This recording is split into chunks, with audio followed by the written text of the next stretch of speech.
Hi, Araceli. You want to read a book with me? This one is called The Butter Battle Book, and it's another one by Dr. Seuss.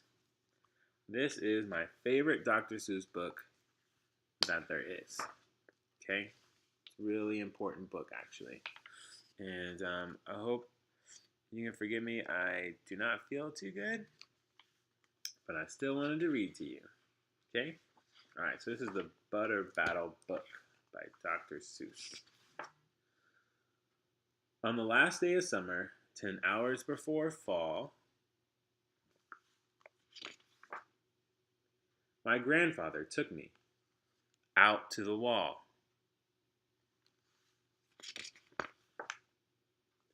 For a while he stood silent, then finally he said, with a very sad shake of his very old head, "As you know, on this side of the wall we are Ukes. On the far other side of this wall live the Zooks." Then my grandfather said, "It's high time that you knew of the terribly horrible thing that Zooks do. In every Zook house and in every Zook town, every Zook eats his bread with the butter side down." Butter side down. But we Ukes, as you know, when we breakfast or sup, spread our bread, Grandpa said, with the butter side up. That's the right, honest way. Grandpa gritted his teeth. So you can't trust a Zook who spreads bread underneath. Every Zook must be watched. He has kinks in his soul. That's why, as a youth, I made watching my goal. Watching Zooks for the Zook watching Border Patrol. Border Patrol? Sounds pretty lame.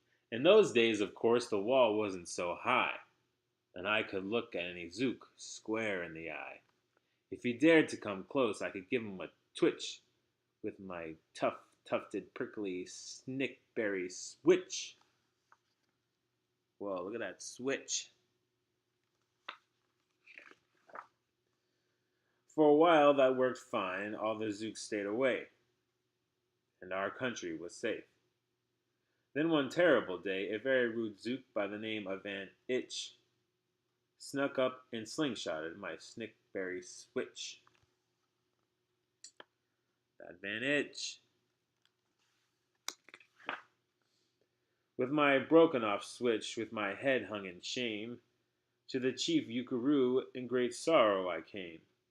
But our leader just smiled. He said, "You're not to blame, although, and those Zooks will be sorry they started this game.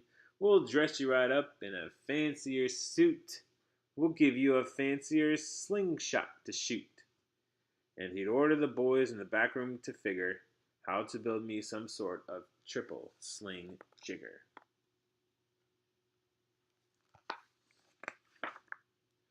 With my triple sling jigger, I felt much bigger.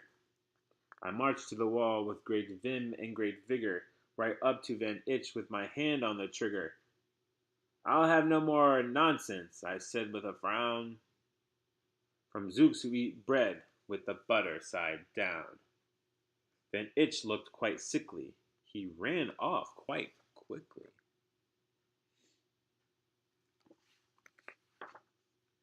I'm unhappy to say he came back the next day in a spiffy new suit with a big new machine, and snarled as he said, looking frightfully mean, "You may fling those hard rocks with your triple sling jigger, but I also now have my hand on the trigger. My wonderful weapon, the jigger rock snatch 'em, will fling 'em right back just as quick as we catch 'em. We'll have no more nonsense, we'll take no more gup from you Ukes who eat bread with the butter side up."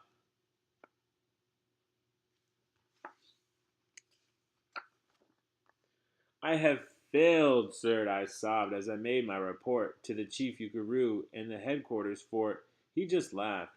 "You've done nothing at all of the sort. Our slingshots have failed. That was old-fashioned stuff. Slingshots, dear boy, are not modern enough."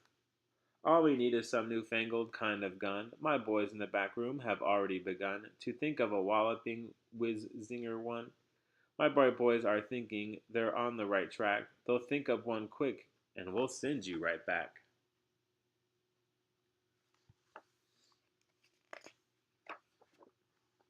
They thought up a great one, they certainly did. They thought up a gun called the Kickapoo Kid, which they loaded with a powerful Puadoo powder and ants' eggs and bees' legs and dried fried clam chowder. And they carefully trained a real smart dog named Daniel to serve as our country's first gun-toting spaniel. Then Daniel, the Kickapoo Spaniel, and I marched back toward the wall, with our heads held up high, with everyone while everyone cheered and their cheers filled the sky. Fight! Fight for the butter side up. Do or die. Mm. Well, we didn't do, and we didn't quite die, but we sure did get worst. Poor Daniel and I. Van Itch was there too, and he said, the old pig, the boys in my back room invented this rig, called the eight-nozzled elephant-toted boom blitz. It shoots high explosive shower. It shoots high explosive sour cherry stone pits, and will put your dumb Kickapoo kid on the fritz. Poor Daniel and I were scared out of our wits. Wow.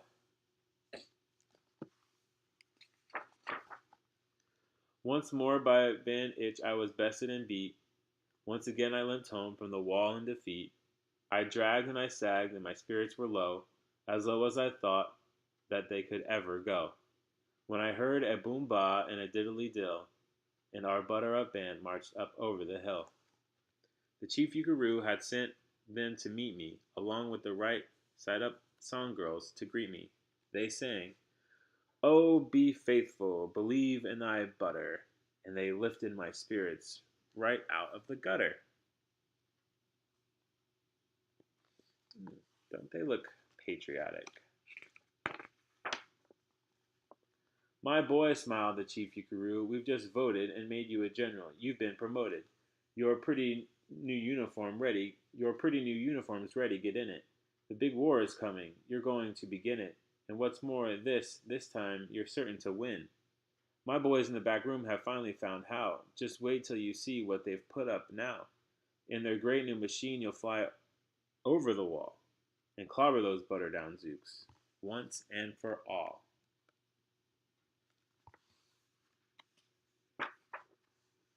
Whoa.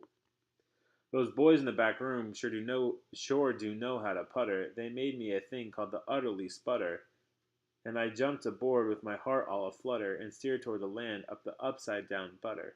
Of the upside down butter. This machine was so modern, so frightfully new.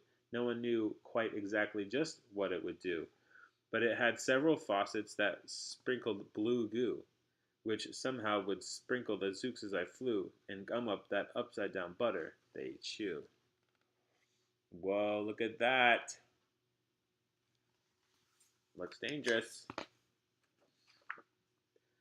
I was racing pell-mell when I heard a voice yell, "If you sprinkle us, Zooks, you'll get sprinkled as well." Then Itch had a sputter exactly like mine, and he yelled, "My blue gooer is working just fine. And I'm here to say that if Ukes can goo Zooks, you'd better forget it, 'cause Zooks can goo Ukes." Look, he's got one too. Uh-oh. What's he to do?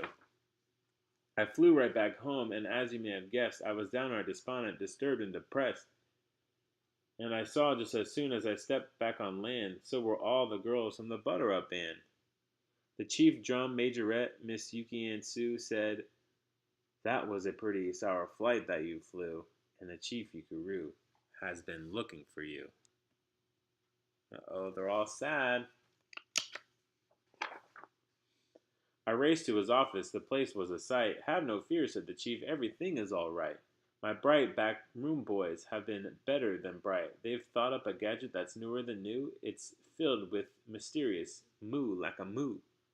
They can blow up all Zooks clear to Salamagoo. They invented the Bitsy Big Boy Boomaroo. You just run to the wall like a nice little man. Drop this bomb on the Zooks just as fast as you can. I have ordered all Ukes to stay safe underground while the Bitsy Big Boy Boomaroo is around. What did he give him? Hmm? As I raced for the wall with the bomb in my hand, I noticed that every last Uke in our land was obeying our chief Yukaru's grim command. They were all bravely marching with banners aflutter down a hole for their country and right side up butter. Why are they going underground? Do you think they want to go underground? That's when grandfather found me. He grabbed me. He said, "You should be down that hole, and you're up here instead. But perhaps this is all for the better somehow. You will see me make history right here and right now."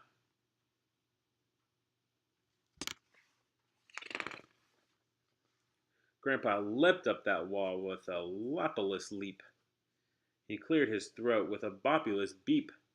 He screamed, "Here's the end of that terrible town full of Zooks who eat bread with the butter side down." And at the very instant we heard a clup clup of feet on the wall, and old Van Itch clumped up. The boys in his back room had made him one too. In his in his fist was another big boy Boomeroo. "I'll blow you up," he yelled, "into pork and wee beans. I'll butter side up you to small smithereens." They both have a bomb. "Grandpa," I shouted, "be careful. Oh, gee. Who's going to drop it? Will you or will he?" "Be patient," said Grandpa. "We'll see. We will see." And that's the end, baby girl. No secret pages. That's how it ends. The first time we read that, you didn't really like that too much. But there's a good moral to the story. One, that walls are stupid, and that we shouldn't try to blow up each other. Because we're both just eating bread with butter on it with our families. So, what does it matter? All right, baby girl. I love you so much. I'll see you later. Give me a wave. Give me a kiss. And a hug. Yeah, I don't feel too good. But I love you so much. All right. Bye. Bye. Bye. Bye. See you later.